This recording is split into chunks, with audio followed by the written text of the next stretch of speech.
a good time with your crew back there. Yeah, everyone's They've all got excited. cameras. Yeah, and that's what it must be for you at Comic-Con. Comic-Con is so cool. It's a little intimidating at first because it's 140,000 people, but you know what it's like? It's like a family picnic. And everybody comes in and says, do you remember 25 years ago when you did that movie? Well, guess what I was doing? And because of that, I got into computers. Or because of that, I became a good golfer. Or because it's really fun. Yeah, and people will reminisce with you and actually to I know. take some back and obviously to see you here and you're so personable and just to hang out with you, right? Yeah. So fun. It's actually kind of fun for me, too. And great. Well, welcome back to San Diego. And you were there. Thank you. You've been to a lot of the Comic-Cons. It's changed through the years. This is my second Comic-Con. I started doing these shows about 4 years ago. First, I was like kind of, gosh, a little scared. Yeah. It's so fun. It's really fun. Could you imagine somebody saying, you did a story 20 years ago and it affected my life and I wanted to come up to you and shake your hand? Yeah, and that's what it's about, is being able to talk to them and kind of share their experience. And It's you're like, very that's what my fun. work is for, right? Yeah, it actually is. Well, reminisce a little bit about Caddyshack. Oh my that, gosh, what can I say on camera? Lacey Underall. You're saying that was a real person. Dead Kenny, the writer, knew somebody. He actually went to a country club, and a young woman named Lacey walked up to him and said, hi, I'm Lacey. I'm 17, and I'm trouble. Oh. So he based the character on that. Now, I came out of 12 years of Catholic school and fixed up for cousins for both of my, no kidding. And so I didn't know what I was going to do when I got this role, but I thought, if I can just make the man I'm reading with sweat, and you know how to do that. And that's all it was. And that was great.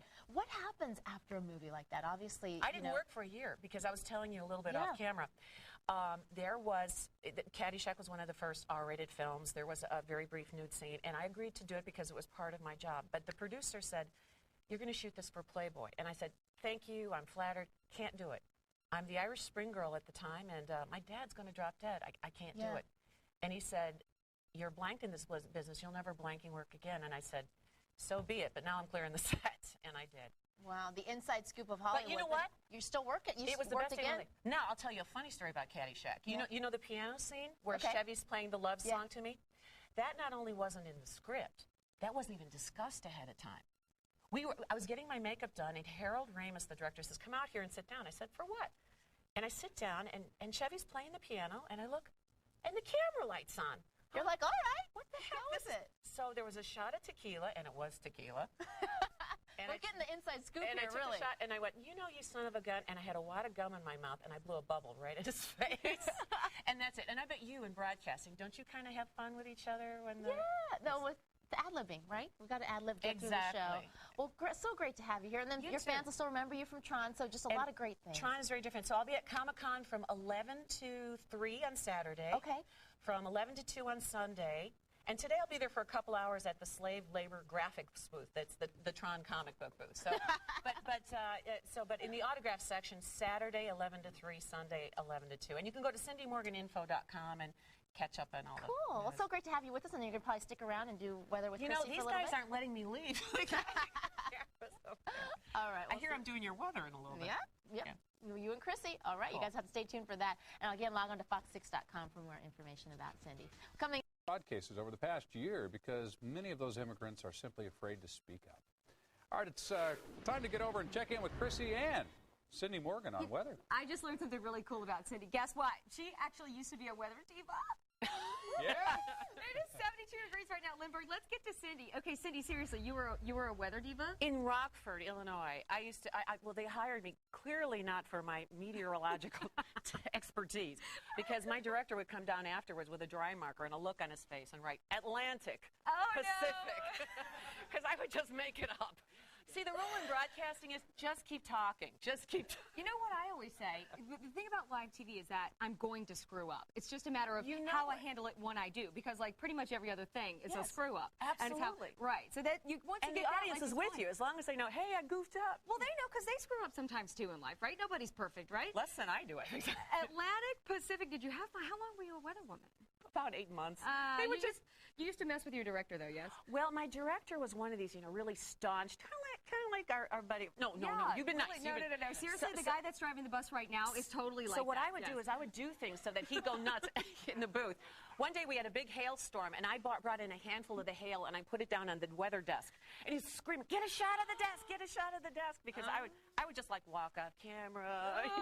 We do the same thing. Do you really? We drive him crazy. We drive Get him a crazy. shot of the desk, somebody. That's right. That's him. He's the one. Scott Puzo. I like him. So, you know what, Cindy, I think is really cool about What's you? that? You are huge into charity work. You got a golf tournament every year. What's that about? It's very cool. Well, I got the cast of Caddyshack together to do something for the families of the military. And I've got friends on both sides of the political fence. This was not about whether we belong there, don't belong there. This is because my father was a Polish immigrant who lied about his age to join the Army. And what's your real because last he name? was proud to be an American. And what's your real last Sikorsky. name? That's right. Sikorsky. Okay. So, and I said, I did this sort of for my dad and everybody's dad and uncle who was proud to come here. And when I did this in Chicago, I said, I don't want to hear, any political arguments. This is for one day. Right. You're going to all shut up and do something nice for the families of the military, and they did. That is so cool. But then Bill Murray comes back for that every year. Bill Murray doesn't come back for that one. I do run into Billy sometimes, and Billy has not changed. Okay. For the record, he has become an absolute superstar in San Diego since he and Rick Sutcliffe. Wonderful. He's really a good guy. Former Padre Rick Sutcliffe and he got into the broadcast booth down at Petco Park. Seriously? Oh, no, what happened? And I don't know for sure that they were festivities? Drunk. Yeah. But I call it festivities. The players still joke about that to this day. David Wells, one of our best pitchers, had on a Rick Sutcliffe and Bill Murray shirt the other day. They just that's so fun. Yes. No, that's Billy. Billy was a great guy, and that movie was 50% ad-libbed. And when you got into a scene with one of those guys, you just hung on. Yeah. By the way, Cindy is hanging out here. She's actually kind of missing her interview with Kogo. I'm in so much trouble at Kogo.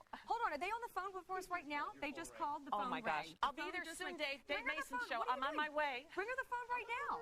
What? Oh, come on. Go in the purse. The director's going through my purse. Well, that's all right. Well, they go through my stuff every day. We all know each other now. That's right. Okay, anyway, as far as, we'll get to the, you know what? There's the weather. Oh, look, there's a big green thing. Forget it. Forget it. It's going to be hot and humid, upper 70s today at the beach. Nice. Come on out to Comic-Con and say hi. That's right. You're going to be there through Sunday? Yeah. Thank you so much for coming in. Thank you so much. I got a list of about 30 pictures I'm signing for these guys, and I'm sending it. Sign one for me. That'd be fantastic. You're on the list. Awesome. Great, Cindy. Thank you very much. Have a great weekend. Thanks, you guys. Thanks a lot. I had a good time. Angela, the fun. We gotta get some news updated, so we're gonna send it over to you now. Thanks so much, Cindy and Chris.